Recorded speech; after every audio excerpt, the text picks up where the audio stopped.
अस्सलाम वालेकुम, कैसे हो आप लोग। Welcome to Waheeda academy connecting with SST by Gulran Ali. आज हम कुछ शॉर्ट नोट्स देखेंगे पुरपाषाण काल के। पुरपाषाण काल, तीनों काल के बारे में हम कुछ इन्फॉर्मेशन देखेंगे। पुरपाषाण काल, मध्यपाषाण काल और नवपाषाण काल के बारे में।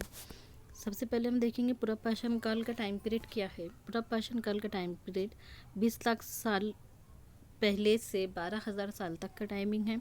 ये दो शब्दों से बना है। पूरा का मतलब होता है प्राचीन और पाषाण का मतलब होता है स्टोन। ये 3 पार्ट में डिवाइडेड हुआ है। पहला है प्रारंभिक, आरंभिक, मध्य और उत्तर। इसमें 99% कहानियाँ इसी काल में घटी गई या लिखी गई। पुरपाषाण काल के पुरस्थल जो साइट्स हैं वो है भीमबेटका, जो कि आधुनिक एमपी में है, और हुनसिंग, कुर्नुल गुफा और पटनी महाराष्ट्र में है। इस तरह सेकंड देखेंगे मध्यपाषाण काल। मध्यपाषाण काल के बारे में, मध्यपाषाण काल का टाइम पीरियड है 12,000 से 10,000 साल पहले का। मध्यपाषाण काल में यहाँ पर इन्वायरमेंट चेंज होने लगा था। इसे मैसोलिथी भी कहा जाता है।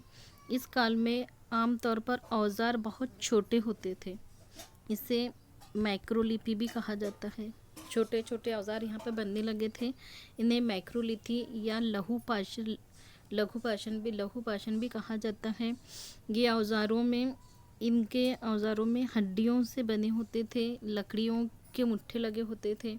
ये औजार पुरपाषाण युग वाले औजारों के साथ साथ बनाए जाते थे। जो पुराना हमारा दौर था, जो पुरपाषाण काल का, ये औजार मध्यपाषाण काल में औजार जो बनाए गए थे वो पुरपाषाण वाले काल में बनाए गए थे। उसी औजारों के उसी काल के साथ साथ में मतलब मध्यपाषाण काल में भी औजार बनने लगे थे। इसमें जलवायु परिवर्तन होने लगा था, जिसकी वजह से घास के मैदान बनने लगे, और जब घास के मैदान बनने लगे तो घास खाने वाले जानवर भी ज़्यादा होने लगे, जैसे हिरन, बारहसिंगा, भेड़, बकरी, गाय आदि। इनकी संख्या बढ़ने लगी थी। मध्यपाषाण काल के लोगों का भोजन महत्वपूर्ण था। मछली इनके लिए बहुत ज़रूरी थी।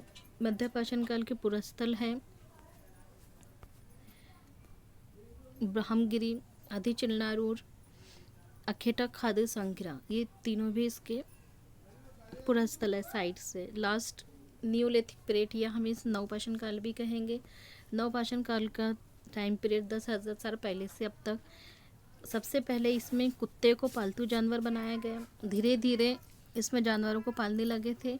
गाय, भेड़, बकरी, सुअर और जानवरों को अपने घरों के नज़दीक के बांधते थे।